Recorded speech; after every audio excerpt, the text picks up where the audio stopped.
Guys ഈ ഒരു കളി ബാർസ ജയിക്കാനുള്ള chance. So guys you guys watching അഡോണി. സോ നമുക്ക് ഈ വീഡിയോയിൽ പറയാൻ പോകുന്നത് ബാർസേന്റെയും ജിറോണേന്റെയും കളീൻ്റെ ജസ്റ്റ് ഒരു പ്രഡിക്ഷൻ ആണ്. തീർച്ചയായിട്ടും എൻ്റെ പ്രഡിക്ഷൻ ആണ്. ഞാൻ എങ്ങനെ ലാസ്റ്റ് കുറേ മാച്ചസും അങ്ങനെയൊക്കെ നോക്കിയിട്ടുള്ള എൻ്റെ ജസ്റ്റ് ഒരു പ്രഡിക്ഷൻ ആണ്. നിങ്ങളെ പ്രഡിക്ഷൻ എന്താണെന്നുള്ളത് നിങ്ങൾ കമന്റ് ബോക്സിൽ പറയാവുന്നതാണ്. രാത്രി 1:30ക്കാണ് കളി ഉണ്ടാവുക ഗൈസ്. പലരും വെയിറ്റ് ചെയ്തിട്ടുണ്ട്. ഈവൻ സത്യം പറഞ്ഞാൽ റയൽ ഫാൻസ് പോലും ഈ ഒരു കളിക്ക് വെയിറ്റ് ചെയ്തിട്ടുണ്ട്. കാരണം ടേബിൾ എടുത്ത് നോക്കിയാലും നല്ലൊരു കിഡിലൻ ടൈറ്റിൽ റേസ് ആണ് ടേബിളിൽ നടന്നുകൊണ്ടിരിക്കുന്നത്. റയൽ ഒന്ന് ജസ്റ്റ് ടേബിൾ ടോപ്പിൽ പൊന്തി വന്നിട്ടുണ്ട്. ബാർസയ്ക്ക് എന്തായാലും ഒരു ക്രിട്ടിക്കൽ സ്റ്റേജ് പോലെ തന്നെയാണ് ഈ ഒരു കളി. കാരണം ഈ കളി എന്തായാലും ജയിക്കണം, എന്നാലേ ആ ടൈറ്റിൽ റേസ് ഒന്ന് ശക്തമാവാൻ പറ്റുള്ളൂ. മറ്റേത് കുറച്ചും കൂടി റയലിന് ഈസി ആവാനുള്ള ചാൻസ് കൂടുതലായി വരും. ഗൂഗിൾ നോക്കിക്കഴിഞ്ഞാൽ പ്രോബിലിറ്റി പറയുന്നത് തീർച്ചയായിട്ടും ബാർസയ്ക്ക് 69% ഒക്കെ ഭീകരമായിട്ട് കാണിക്കുന്നുണ്ട്.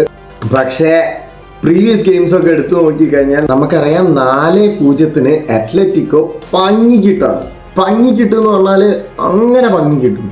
പക്ഷെ ശരിയാണ്, അതിൽ കുറേ ഇഞ്ചുറീസ് ഒക്കെ ഉണ്ട്, കുറേ പേര് കളിച്ചിട്ടൊന്നുമില്ല. ഇതിലും സത്യം പറഞ്ഞാൽ ലൈനപ്സ് നോക്കിക്കഴിഞ്ഞാൽ ലൈനപ്പ് പ്രോബബിലിറ്റി വരുന്നത് ശരിയാണ്. കുറേ ഇഞ്ചുറീസ് ഒക്കെ ബാർസയ്ക്ക് ഉണ്ട്. സത്യം പറഞ്ഞാൽ ജിറോണയ്ക്ക് അതേപോലെ ഇഞ്ചുറീസ് ഉണ്ട് കേട്ടോ. കുറേ പേര് കളിക്കാൻ സാധ്യത ഇല്ലാത്തൊരു ഇഷ്ടം പോലെ ഈ ജിറോണയ്ക്കും ഉണ്ട്, ബാർസയ്ക്കും ഉണ്ട്. ലൈനപ്പ് ഉണ്ടാവാനുള്ള ചാൻസ് ഇങ്ങനെയായിരിക്കും സ്റ്റാർട്ടിങ് 11 ഉണ്ടാവാനുള്ള ചാൻസ് ഉള്ളത്. ഇത് വെച്ച് നോക്കിയിട്ട് എനിക്ക് തോന്നുന്നു ബാർസയ്ക്ക് കുറച്ചൊക്കെ ഒരു സീൻ തന്നെ ആയിരിക്കും തീർച്ചയായിട്ടും. പക്ഷേ ഫ്ലിക്ക് എനിക്ക് തോന്നുന്നു കഴിഞ്ഞ കളി പൊട്ടിയോണ്ട് ഫ്ലിക്ക് കുറച്ചും കൂടി ഒരു കിഡിലാക്കാനുള്ള ചാൻസസ് ഉണ്ട്. എന്നിരുന്നാൽ പോലും അപ്പുറത്തെ ടീമിൽ ബ്ലൈൻഡ് ഒക്കെ ഉണ്ട്. അവിടുത്തെ ഒരു കീ പ്ലെയർ ആണ്. അപ്പോൾ ആളൊന്ന് കിഡിലാവാനുള്ള ചാൻസ് കൂടുതലാണ്. ആളൊന്ന് കിഡിലായി കഴിഞ്ഞാൽ ബാർസേൻ്റെ അറ്റാക്കേഴ്സ് ഒന്ന് കഷ്ടപ്പെടാനുള്ള ചാൻസ് കൂടുതലാണ്. പിന്നെ ബാർസേനെ അറ്റാക്ക് ചെയ്തിട്ട് കൊന്നിട്ടതാണ് മറ്റേ ടീംസ്. ബാർസേൻ്റെ ഡിഫൻഡേഴ്സൊക്കെ ഇങ്ങനെ സീനായിരിക്കുകയായിരുന്നു. അങ്ങനെയൊക്കെ വന്നു കഴിഞ്ഞാൽ തിരിച്ച് ബാർസയ്ക്ക് സ്കോർ അണ്ണാക്കി കിട്ടാനും ചാൻസ് ഉണ്ട്. പിന്നെ ആണെങ്കിൽ യമാലിനൊന്നും കഴിഞ്ഞ കളി സത്യം പറഞ്ഞാൽ തീരെ കണ്ടിട്ടില്ല. യമാലിനെ കാണാനുള്ള ചാൻസ് വളരെ കുറവായിരുന്നു. എന്താ കളിച്ചെന്ന് ചോദിച്ചാൽ ഒന്നുമില്ല എന്നൊക്കെ പറയാനുള്ള തോന്നലൊക്കെ വന്നു പോകും. അങ്ങനത്തെ രീതിയിൽ ഈ കളി ആയിക്കഴിഞ്ഞാൽ അത് ബാർസയ്ക്ക് കുറച്ചൊരു ബുദ്ധിമുട്ട് തന്നെയാണ്.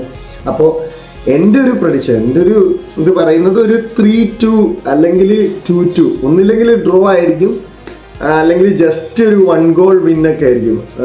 പക്ഷേ എന്തായാലും ജിറോണ തീർച്ചയായിട്ടും ഇവർക്കെതിരെ ഗോൾ അടിക്കാനുള്ള ചാൻസ് ഞാൻ കാണുന്നുണ്ട്. ഇതൊക്കെ എൻ്റെ അഭിപ്രായമാണ്. നിങ്ങളുടെ അഭിപ്രായം എന്താണെന്നുള്ളത് നിങ്ങൾ കമന്റ് ബോക്സിൽ കമൻറ്റ് ചെയ്യുക. തീർച്ചയായിട്ടും ഇങ്ങനത്തെ ഫുട്ബോൾ കോണ്ടന്റ്സും ഫുട്ബോൾ വൈബ്സൊക്കെ നിങ്ങൾക്ക് ഇൻട്രസ്റ്റ് ഉണ്ടെങ്കിൽ തീർച്ചയായിട്ടും നിങ്ങൾ സബ്സ്ക്രൈബ് ചെയ്യുമെന്ന് വിചാരിക്കുന്നു. അപ്പോൾ ഓക്കെ, നമുക്ക് കളി കഴിഞ്ഞിട്ട് അടുത്ത വീഡിയോ നോക്കാം. Okay, by.